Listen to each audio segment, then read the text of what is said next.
ఈ ఉదయమున నీవు ఎవ్వరినీ కలుసుకొనక ముందు ప్రభువును కలుసుకో. నీవు ఎవ్వరినీ చూడకముందు ప్రభువును చూడు. నీవు ఎవ్వరితో మాట్లాడకముందు ప్రభువుతో మాట్లాడు. నీవు దేనిని వెదకకముందు ఆయన రాజ్యమును నీతిని వెదకు.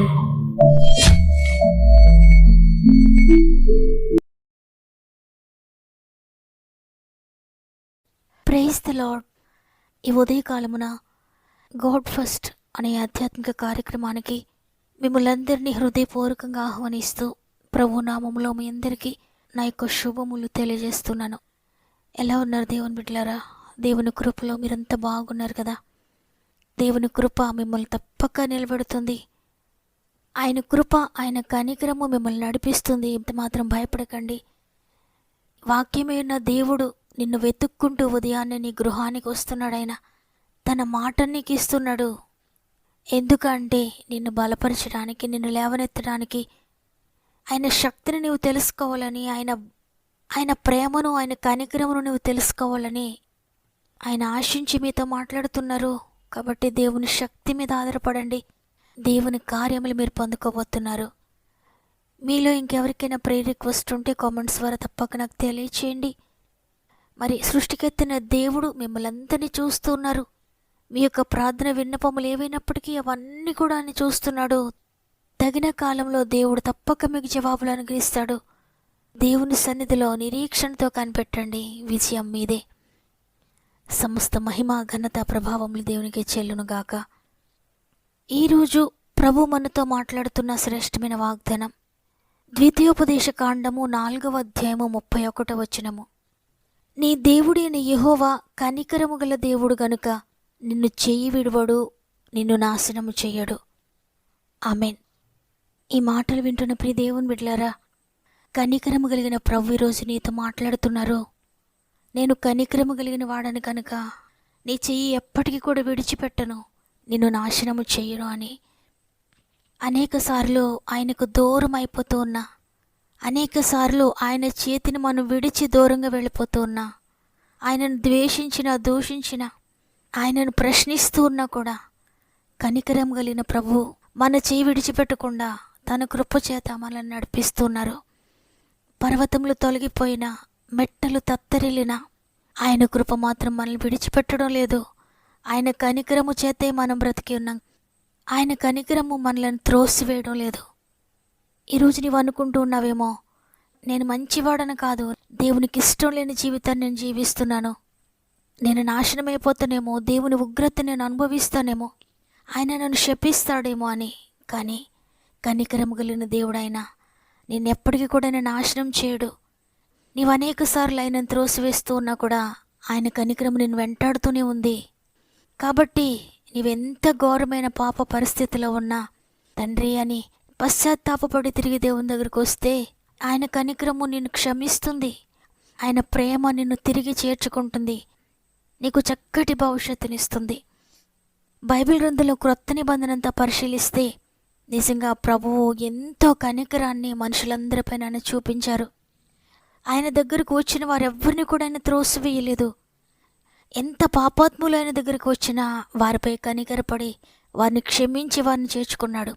ఎంత వ్యాధిగ్రస్తులు వచ్చినా ఆయన కనికరపడి వారిని చేర్చుకున్నాడు, వారిని స్వస్థపరిచాడు.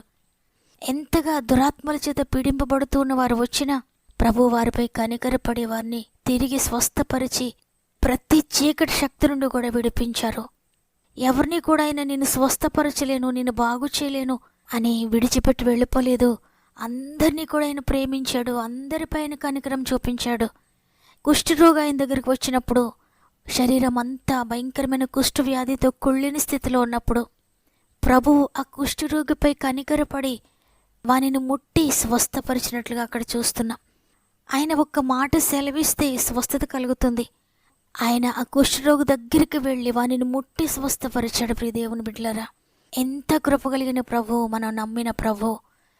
పాపాత్మురాలైన స్త్రీ భయంకరమైన పాపంలో పట్టబడి రాళ్ల చేత కొట్టబడుతూ ప్రభు దగ్గరికి వచ్చినప్పుడు ఆ ఊరి వారందరూ ఆమెను అసహించుకుంటున్నారు. ఆ ఊరు పెద్దలందరూ కూడా ఆమెను రాళ్లతో కొడుతున్నారు. అందరి చేత ద్వేషించబడి, అందరి చేత అసహించబడిన ఆ స్త్రీపై ప్రభువు కనికరపడ్డాడు. కనికరముతో ఆ స్త్రీని, అమ్మా నిన్నెవరూ శిక్షించలేదా? నేను కూడా శిక్షించనమ్మా. నేను నాశనం చేసే ప్రభువును కాదు, నేను క్షమిస్తున్నాను. ఇప్పుడే నువ్వు పరిశుద్ధతను పొందుకుంటున్నావు, నీ పాపం అంతా కూడా క్షమించబడుతుంది. ఇక నుండి నువ్వు పాపం చేయొద్దు, నా కొరకు నమ్మకంగా పరిశుద్ధంగా జీవించు అని ప్రభు చెప్పినప్పుడు ప్రభు క్షమాపణ ఆ స్త్రీని మరణము నుండి విడిపించింది. ప్రభు కనికరము ఆ స్త్రీని పాపము నుండి విడిపించింది. ప్రభు యొక్క కనికరము ఆ స్త్రీకి మంచి సంతోషకరమైన భవిష్యత్తునిచ్చింది. ప్రభు యొక్క కనికరము ఆ స్త్రీ యొక్క సాక్ష్యమును మార్చివేసింది. ఆ స్త్రీ యొక్క చరిత్రను మార్చివేసింది. అంతవరకు ఆ ఊరిలో ఆ స్త్రీకున్న పేరు వేరు. అది మొదలుకొని తరువాత ఆ స్త్రీకి ఉన్న పేరు వేరు. పాపాత్మురాలైన స్త్రీ పరిశుద్ధురాలుగా మారిపోయింది. అంతవరకు అసహించుకున్న వారే ఆమెతో స్నేహం చేయడం మొదలుపెట్టారు, ఆమెను ప్రేమించడం మొదలుపెట్టారు. నిజంగా దేవుని ప్రేమ, దేవుని కనికరము, ఆయన కరుణ, ఆయన కృప ఆకాశం కంటే ఉన్నతమైనది. ఆయన కృప ఎప్పటికీ తరిగిపోదు. ఇదిగో ఇన్ని సంవత్సరాలుగా నేను పాపంలోనే ఉన్నాను కదా, ఎన్నిసార్లు నేను క్షమాపణ అడిగాను, ఎన్నిసార్లు ఆయన క్షమించాడు, నేను మరలా పాపంలో పడిపోయాను. ఎన్నోసార్లు ఈ విధంగా నా జీవితంలో జరుగుతుంది. ఇక ఆయన నాపై కృప చూపించడేమో, ఇక ఆయన నాపై కనికరం చూపించడేమో అని అనుకోవద్దు. ఆయన కృప తరిగిపోనిది. ఆయన కనికరము, ఆయన కృప నూతనముగా కురిపిస్తున్నాడు ప్రభువు నీపై ప్రతిదినము. కాబట్టి ఇక భయపడద్దు, కలవరపడద్దు. నీవెంత భయంకరమైన పాపంలో ఉన్నా ఆయన కృప నిన్ను విడిపిస్తుంది. నీ శరీరంలో ఉన్న వ్యాధిని బట్టి అందరూ నీకు దూరం అయిపోయినా, ఎవరు నీపై కనికరపడకపోయినా, అందరూ నిన్ను అసహించుకుంటూ ఉన్నా ప్రభు మాత్రం నిన్ను అసహించుకోవడం లేదు. ఆయన నీపై కనికరపడి ఈరోజు మాట్లాడుతున్నారు. నేను కనికరము కలిగిన దేవుడను. నీ చేయి విడిచిపెట్టను అనుకుంటున్నావేమో, నీ చేయి నేను విడిచిపెట్టలేదు. నా పాపమును బట్టి నాకు శిక్ష అనుకుంటున్నావేమో, అనుకోవద్దు. నేను నిన్ను నాశనము చెయ్యను అని ప్రభు ఈరోజు స్పష్టంగా మాట్లాడుతూ ఉండగా, ప్రియ సహోదరి, ప్రియ సహోదరుడా, ప్రియ చెల్లి, ప్రియ తమ్ముడు, ప్రియ అక్క, అన్న, ఇక భయపడకండి. ప్రభు కనికరము నీపై వచ్చింది. ఈవేళ దేవుని మాట నిన్ను సంధిస్తోంది. ఆయన కనికరము నిన్ను తాకుతోంది. ఆయన కనికరముతో నీవు నింపబడబోతున్నావు. ఆయన కృప నీ కుటుంబాన్ని మార్చివేస్తుంది, నీ బిడ్డలను మార్చివేస్తుంది, నీ పాపపు జీవితాన్ని మార్చివేస్తుంది, నీ కుటుంబాన్ని మార్చివేస్తుంది, నీ బిడ్డలను మార్చివేస్తుంది. నిన్ను బాధపరుస్తున్న ప్రతి పరిస్థితిని కూడా ఆయన కృప మార్చివేస్తుంది. విశ్వసించండి, ఈ వాగ్దానము దేవుడు నీ జీవితంలో నెరవేర్చబోతున్నాడు. నమ్మిన వారందరూ ఒక్క నిమిషం నాతో మోకరిస్తారా? కన్నీటితో అడగండి ప్రభువును, అయ్యా నీ కృప ఆకాశం కంటే ఉన్నతమైనదని వింటున్నాను. నీవు కనికరము గల దేవుడు అని విన్నానయ్యా. నీవు నా చేయి విడిచిపెట్టవేమో అని నేను బెంగతో ఉన్నాను. నీ చేయి నన్ను విడిచిపెట్టదని విన్నాను.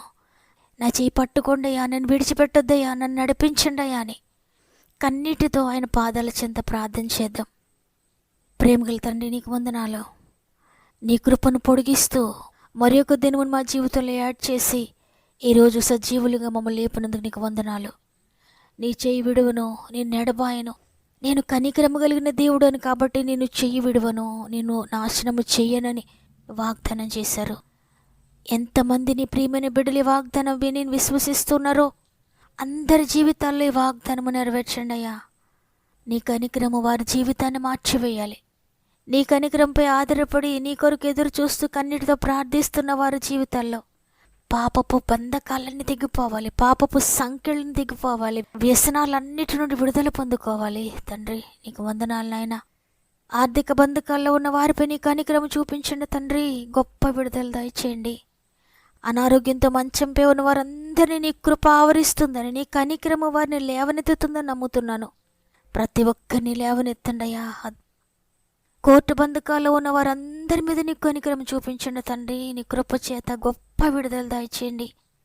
ఉద్యోగంలో సమస్యలతో సతమతమైపోతున్న వారు, ట్రాన్స్ఫర్ లేదని ప్రమోషన్ కొరకు ఎదురు చూస్తూ అధికారుల చేత బాధపడుతూ ఇంకా అనేక సమస్యలతో ఉన్న వారందరినీ నీ కనికరము చేత వారికి విడుదలని ఇస్తున్నారని నమ్ముతున్నాను తండ్రి. ఉద్యోగాల కొరకు ఎదురు చూస్తున్న వారికి అద్భుతాలు చేయండి. వివాహాల కొరకు ఎదురు చూస్తున్న వారి జీవితంలో అద్భుతాలు చేయండి. గర్భఫలం కోసం ఎదురు చూసిన బిడ్డల జీవితాల్లో అద్భుత కార్యములు జరిగించండి. గృహాలు కట్టుకుంటున్న వారికి తోడుగా ఉండి నడిపించండి. గృహాలు లేని వారికి సొంత గృహాలు దయచేయండి తండ్రి. రిజల్ట్స్ కొరకు ఎదురు చూసిన బిడ్డలకు సంతోషకరమైన రిజల్ట్స్ దయచేయండి. ఎగ్జామ్స్ రాసిన బిడ్డలందరికీ తోడే ఉండండి. ఇంటర్వ్యూస్కి వెళ్తూ ఉంటే మీరు తోడుగా ఉండండి. ఈరోజు పుట్టినరోజులు, పెండ్లి రోజులు జరుపుకున్న వారందరికీ మీరు తోడుగా ఉండి చక్కటి నూతన ఆశీర్వాదాలతో నింపండి. ఈ దినమును ప్రారంభిస్తుండే ఈ రోజంతా ఆత్మీయ కుటుంబానికి తోడేయండి. వారు వేసే ప్రతి అడుగులో, వారు వెళ్ళే ప్రతి స్థలములో, వారు ప్రారంభించే ప్రతి పనిలో మీరు తోడుగా ఉండి నడిపిస్తున్నారని నమ్మి నీకు స్తుతులు చెల్లిస్తూ యేసయ్య పరిశుద్ధమైన నామంలో అడిగి వేడుకొంచున్నాను తండ్రి. ఆమేన్. ఈరోజు ఈ వాగ్దానాన్ని విశ్వసించిన ప్రియ దేవుని బిడ్డలారా, ప్రభు మీ చేయి పట్టుకున్నాడు. ఆయన చేయి గట్టిగా పట్టుకోండి. మీ జీవితంలో ఏ ముళ్ళ కంచెల గుండా మీరు ప్రయాణిస్తూ ఉన్నా కూడా ఆయన కనికరము కలిగిన చెయ్యి వాటన్నిటి నుండి మిమ్మల్ని దాటించబోతోంది. విశ్వసించండి. నమ్మిన వారందరూ ఆమేనని చెప్పండి. ఈ వాగ్దానం ఇంకా అనేక మందికి రీచ్ అయ్యేటట్లుగా తప్పక వాగ్దానాన్ని లైక్ చేయండి. మీకు అనుకూలమైతే మీకు తెలిసిన వారందరికీ షేర్ చేయండి. దేవుని చిత్తమైతే మరల రేపు అందరం కలిసి ఆయనను స్తుతిందాం. అంతవరకు ప్రభు మీకు, మీ కుటుంబాలకు తోడేండి నడిపించడం గాక. God bless you.